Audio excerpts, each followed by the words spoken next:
कहानी की शुरुआत में हमें कॉबलर यानी मोची दिखाया जाता है जो एक के बाद एक जूता ठीक किए जा रहा था। काम करने में वो काफी तेज था, उसे इस चीज की काफी महारत थी। और ये मोची और कोई नहीं बल्कि हमारी कहानी का मेन कैरेक्टर मैक्स है। जूते ठीक करने के बाद जब वो अपनी दुकान से बाहर आया तो उसकी साथ वाली दुकान जो नाई की थी उसका मालिक वहाँ आता है जो काफी बूढ़ा था। वो मैक्स को कहता है कि बेटा तुम्हारी काफी उम्र हो गई है, ढूंढ लो कोई लड़की और कर लो शादी, कब तक ऐसी अकेले जिंदगी गुजारोगी। इसमें मैक्स जवाब देता है कि नहीं मुझे जरूरत नहीं है शादी की, मैं ऐसे ठीक हूँ। जिसके बाद वो दोबारा से दुकान के अंदर जाकर बाकी जूते ठीक करने लग जाता है। जहाँ तभी उसकी दुकान पर एक गुंडा आया जो अपनी जूती पॉलिश करवाने आया था। मैक्स जब उसकी जूती पॉलिश कर रहा था तो वो गुंडे की घड़ी को गौर से देखने लगता है क्योंकि वो उसे बहुत अच्छी और कीमती लग रही थी। ये चीज गुंडे ने नोटिस कर ली थी और वो मैक्स से पूछता है, अरे भाई इतने गौर से क्या देख रहे हो? ये मेरे पास एक घड़ी नहीं है बल्कि इसके जैसी ढेर सारी घड़ियाँ मैंने जमा की हुई है जो सारी बहुत कीमती है। वो इतने कीमती है कि मैं उनसे जो चाहिए वो खरीद सकता हूँ, यहाँ तक कि तुम्हारी 7 नस्लों को भी। अपने जूते पॉलिश करवाने के बाद वो मैक्स को एक जोड़ी जूतों भी देता है,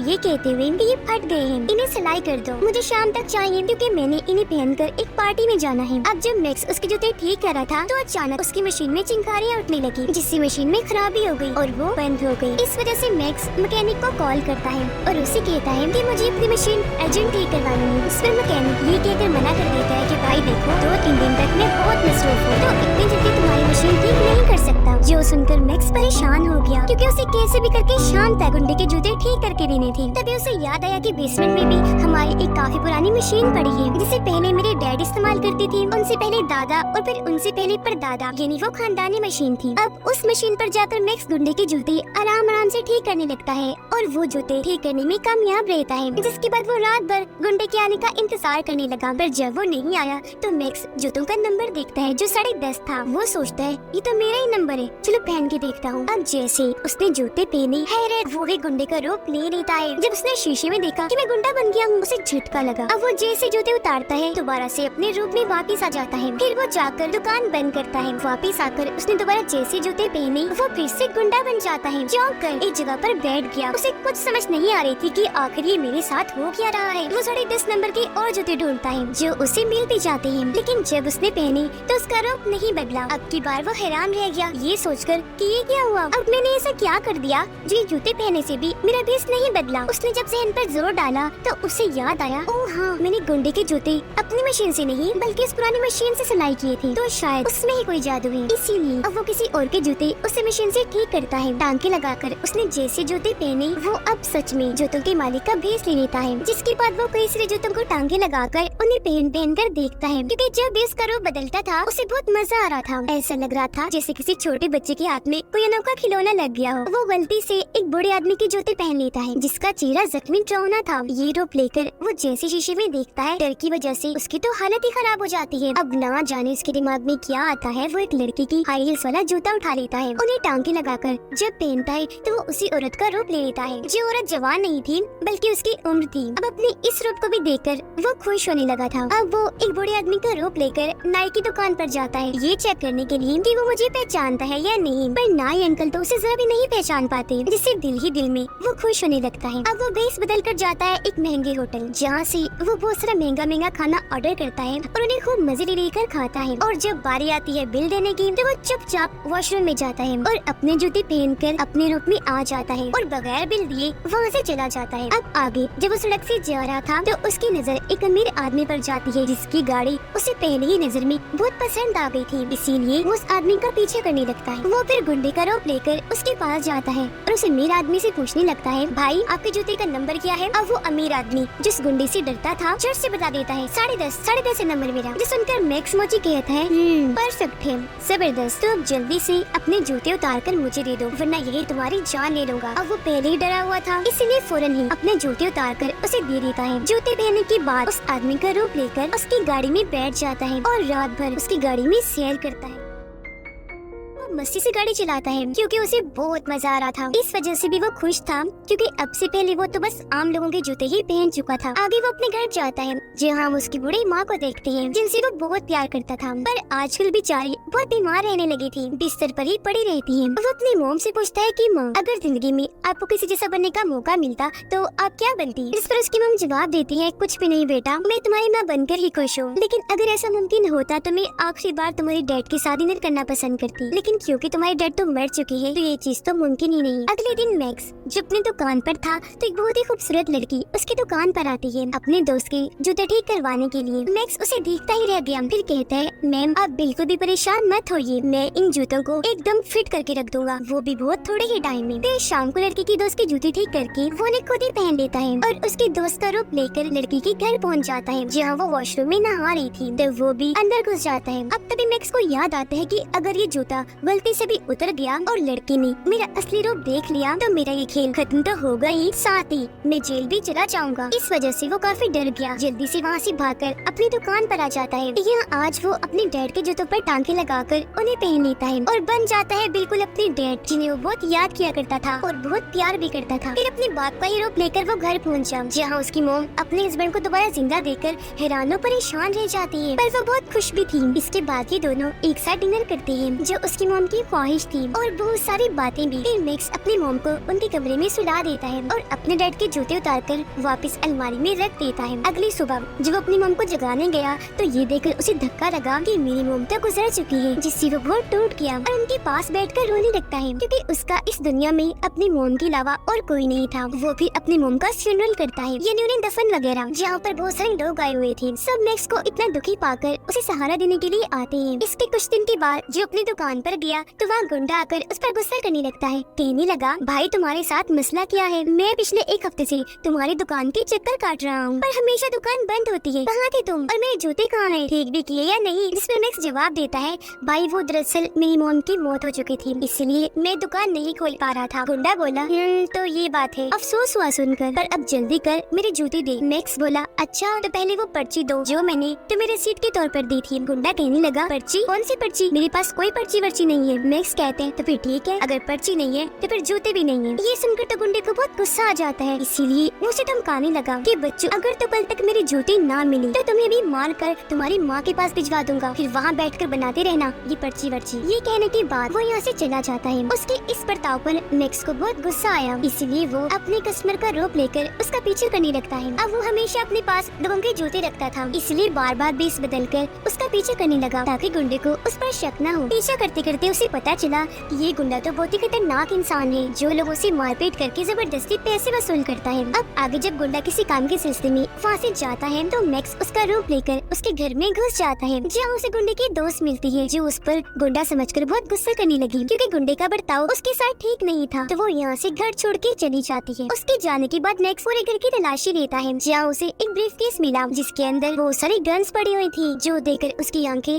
खुली की खुली रह जाती हैं। अब उसे नहीं पता था कि इन गन्स में से एक गन करंट का झटका लगाती है जिससे इंसान बेहोश हो जाता है। इस चीज से अनजान वो अपने ही हाथ पर गन को टेस्ट करता है जिससे उसे इतना जोर का झटका लगता है कि वो कई घंटों के लिए वहीं गिरकर बेहोश हो जाता है। काफी घंटों के बाद जब उसे होश आई तो वो जल्दी से गुंडे का रूप लेकर वहाँ से निकलने लगता है, लेकिन उसने जैसे दरवाजा खोला सामने असली वाला गुंडा खड़ा था। अब अपने बेरोपिये को अपने ही घर में पाकर उसे बहुत बुरा लगा। उसे हैरत तो हुई लेकिन वो उस पर झपट पड़ता है, उसे बहुत सारे मुक्के मारता है और जान से मारने की कोशिश करता है, पर उससे पहले ही एक झटके वाली गन से उस पर शूट करता है। गुंडे को भी जोरदार झटका लगा जिससे वो वहीं गिरकर बेहोश हो जाता है। इस चीज का फायदा उठाकर मैक्स जल्दी से उसे रस्सियों की मदद से बांध देता है। आगे जब गुंडे को होश आई तो वो अपने सामने एक बच्चे को पाता है जो जाहिर है और कोई नहीं बल्कि मैक्स ही था। वो गुंडे से कहता है कि देखो भाई मैं तुम्हें कोई नुकसान नहीं पहुँचाऊंगा, तो मुझे बस इतना बता दो कि वो तुम्हारी महंगी महंगी घड़ियाँ कहाँ रखी है। इस पर गुंडा हंसने लगा ये कहते हुए कि मैं तो नहीं बताऊंगा और हाँ बस मुझे यहाँ से निकलने दे, फिर देखना मैं तुम्हें चाह से मार डालूंगा। मैक्स हंसते हुए बोलता है पागल हो क्या, तुम रस्सियों में बंधे हुए हो, मुझे मारने के लिए तुम्हें पहले इन रस्सियों से आजाद होना पड़ेगा। जिसके बाद वो उसी औरत का रूप लेकर दोबारा से गुंडे के पास आया और उसे धमकाने लगता है कि जल्दी बता दो वो घड़ियाँ कहाँ रखी है वरना मैं तुम्हारा वो हाल करूंगा कि तुम याद रखोगे। इस धमकी से गुंडा थोड़ा घबरा गया, इसीलिए उसे घड़ियों का पता बता देता है कि वो कहाँ है। घड़ियाँ लेने के बाद मैक्स वहाँ से जाने ही वाला था कि तभी वो दरवाजे की सुराग से देखता है कि बाहर भी 2 लड़के खड़े हैं जो गुंडे ही लग रहे हैं, इसीलिए वो वापस गुंडे के पास आकर पूछता है ये दोनों कौन है। इस पर गुंडा जवाब देता है कि ये दोनों मेरे ही लड़के हैं जो मेरे एक ही इशारे पर किसी को भी कहीं भी मार सकते हैं। इस पर गुस्से में मैक्स उससे पूछता है कि बकवास बंद करो, अपनी तारीफें करना बंद करो, बताओ कि ये यहाँ क्या करने आई है। गुंडा जवाब देता है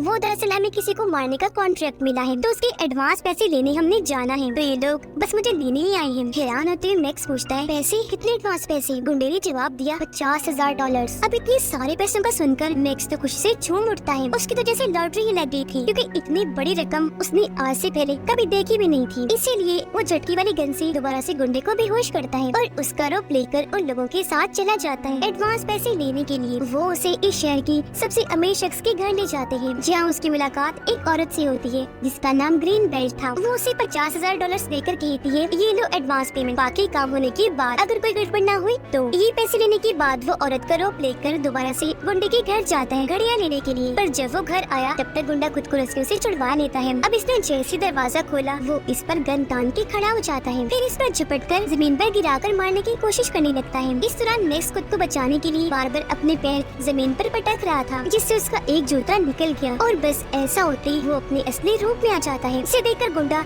एकदम हैरान रह गया, उसे झटका लगा, ओह ये क्या। पर जब मैक्स ने वहाँ से भागने की कोशिश की तो गुंडा उसे दोबारा से पकड़ लेता है और फिर से मारने की कोशिश करने लगा। पर खुद को छुड़वाने के लिए मैक्स अपने सैंडल की हाई हील से उस पर हमला करता है। हाई हील गुंडे की गर्दन में घुस गई, जिससे वो वहीं गिर गया। उसका गला फट गया था, जिसमें से बहुत सारा खून आने लगा और यहीं पर गुंडे की मौत हो जाती है। अब ये देखकर मैक्स काफी परेशान रह गया। वो डर भी गया था, क्योंकि आज से पहले उसने इतना बड़ा गुनाह नहीं किया था। वो वहाँ से भाग जाता है। घबराहट में घड़ियां पैसे भी वहीं भूल गया था। घर जब आया तभी उसे सुकून नहीं आ रहा था, उसे दुख हो रहा था। इसीलिए खुद ही को इस चीज की सजा देने के लिए वो पुलिस स्टेशन पहुंचा, जहाँ पर वो ऑफिसर्स को सारी बात बताकर खुद को उनके हवाले कर देता है। लेकिन जब पुलिस वाले उसके साथ गुंडे के घर आए तो वहाँ लाश तो दूर की बात, उसके खून का हल्का सा निशान भी नहीं मिलता और तो और पैसे और घड़ियां भी वहाँ से गायब हो चुकी थी। जो सब देखकर मैक्स काफी हैरान और परेशान रह गया कि ये क्या हो गया। अब ये देखकर पुलिस को गुस्सा आया, क्योंकि उन्हें लग रहा था कि मैक्स पागल है और इसने हमें भी पागल बनाने की कोशिश की। इसलिए वो मैक्स को कहते हैं या तो तुम किसी मेंटल हॉस्पिटल में जाकर दिमाग के डॉक्टर को चेक करवाओ या खुद ही पागल खाने दाखिल हो जाओ। जो कहकर वो यहाँ से चले जाते हैं। अब जब मैक्स अपनी दुकान पर वापस आया तो वहाँ उसे पैसों और घड़ियों से भरा हुआ बैग भी मिल जाता है और साथ ही उस औरत की हाई हील्स भी, जिन्हें देखकर वो काफी हैरान रह गया। सोच भी पड़ जाता है अब ये काम किसने किया होगा। जिसके बाद वो बैग को उठाकर कहीं जाने ही लगा था कि तभी साथ वाली दुकान की नाई आकर उसे कहने लगती है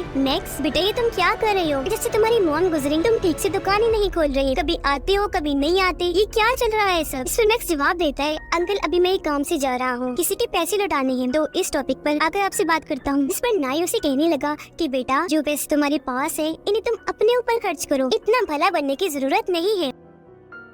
अब मैक्स को उसकी बात की समझ नहीं आई कि आखिर वो कहना क्या चाह रही है, और क्योंकि वो भला इंसान था तो किसी के पैसे भी नहीं रख सकता था, इसीलिए नाई की बात सुने बगैर ही वो पैसे लौटाने चला जाता है। वो औरत का ही रूप लेकर ग्रीन बेल्ट के पास पहुंचा और उसे कहने लगा कि वो गुंडा आपका काम नहीं कर सकता, उसकी तरफ से मैं आया हूँ तो लीजिए अपने पैसे वापस। ये सुनकर ग्रीन बेल्ट कहती है कि मेरे लिए ये पैसे कोई मायने नहीं रखते, मुझे तो बस अपना काम चाहिए। जो कहने के बाद वो अपने आदमी को घेरकर मैक्स पर हमला करवा देती है। उन्होंने मैक्स को मारकर बेहोश कर दिया और ये उसे अगवा कर लेती है। फिर जब दो लोग उसे अगवा करके ले जा रहे थे तो वो जूते बदलकर उस बूढ़े आदमी के जूते पहन लेता है, जो डरावना सा था, जिसके चेहरे पर निशान थी। उसका रूप लेकर ये दोनों को डरा देता है और क्योंकि चेहरा सच में बहुत अजीब था तो वो दोनों लोग डर जाते हैं। उनके गाड़ी पर से ध्यान हट गया, जिससे एक्सीडेंट हो जाता है। इसलिए वो दो लोग तो जख्मी हो गए थे, पर मैक्स बड़े ही अंदाज से गाड़ी से उतरता है और वहाँ से चला जाता है। अगली सुबह अपनी दुकान पर बैठकर वो जब कोल्ड ड्रिंक पी रहा था तो वो गलती से वहाँ गिर जाती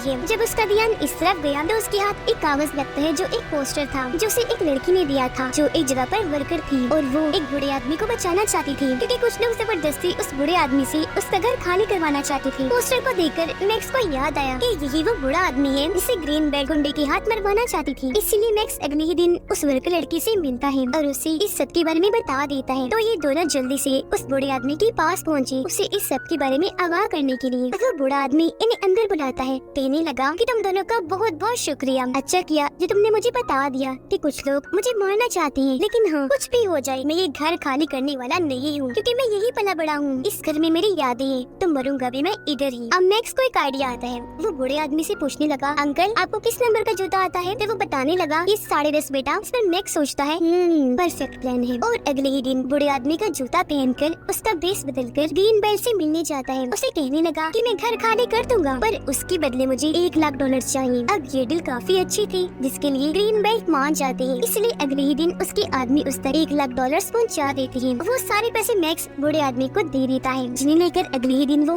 अपनी बेटी से मिलने निकल जाता है। फिर ग्रीन बेल्ट बूढ़े आदमी के घर को चेक करने जाती है कि वो घर खाली करके गया है या नहीं। वो जब वहाँ पहुँची तो बूढ़ा आदमी वहीं बैठा हुआ था और हम जानते हैं कि ये और कोई नहीं बल्कि मोची मैक्स है। ग्रीन बेल्ट उसे कहती है, जब तुम्हारे पैसे मिल गए हैं तो तुम ये घर खाली करके क्यों नहीं गए? वो हैरान होते हुए कहने लगे, क्या कहा? पैसे? मुझे कोई पैसे नहीं मिले और अब तो मैं ये घर बिल्कुल भी खाली करके नहीं जाऊंगा। जो सुनकर ग्रीन बेल्ट को गुस्सा आ जाता है, इसीलिए वो कहती है, चुपचाप ये घर खाली कर दो, वरना तुम्हारी उम्र तो पहले ही काफी हो गई है। मैं तुम्हें मार डालूंगी, कुछ भी पता नहीं चलेगा तुम्हारा, जिसके बाद तुम्हारी बेटी को भी मार दूंगी। अब उसकी धमकी सुनकर पीछे से एक रिपोर्टर कैमरा के साथ बाहर आता है, जिसे देखकर ग्रीन बेल्ट काफी चौंक जाती है। अब उसे मजीद गुस्सा दिलाने के लिए मैक्स उसे आंख मार देता है। बस फिर क्या था, ऐसा होते ही ग्रीन बेल्ट गुस्से में और भड़क गई। उसे मारने के लिए आगे बढ़ी, जहाँ इस सब को कैमरे में रिकॉर्ड करके टीवी पर चलाया जाता है, जिससे ग्रीन बेल्ट को गिरफ्तार कर लिया जाता है धांधली करने के जुर्म में। अगले दिन जब वो अपनी दुकान पर था तो वर्कर लड़की उसके पास आती है, कहने लगी कि शुक्रिया मेरी मदद करने के लिए, और चलो शाम को खाने पर चलते हैं। अब मैक्स क्योंकि उसे पसंद करता था, इसलिए वो मान जाता है।